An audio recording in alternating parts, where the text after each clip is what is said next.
Sono voti televisivi, è l'analisi del politologo Paolo Feltrin scorrendo i nomi degli eletti alle europee del nord-est. I 14 eletti nella circoscrizione del nord-est, di cui 6 nel Veneto, sono tutti noti ai salotti televisivi.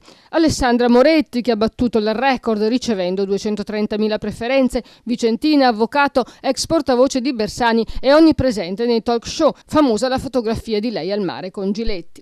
Arcinoti anche nomi come Flavio Zanonato, che ha superato le 96.000 preferenze, e l'ex ministra Cécile Kyenge, quasi 93.000 voti. La Lega è riuscita a mandare a Bruxelles Matteo Salvini con 108.000 voti e il segretario Flavio Tosi, sempre andati a ruba in trasmissioni radiofoniche e televisive. Nota anche Elisabetta Gardini. Remo Sannagiotto invece poteva contare su un assessorato che solitamente è considerato un serbatoio di voti, quello dei servizi sociali della regione Veneto. Ed è riuscito ad oscurare Elia Sartori, che rimane a casa dopo una lunga carriera in Europa. Non ce l'hanno fatta invece per il nuovo centrodestra Antonio Cancian, imprenditore di Conegliano, e Clodovaldo Ruffato, presidente del Consiglio regionale Veneto. Un consiglio per la prossima volta: devono andare un po' più spesso in televisione.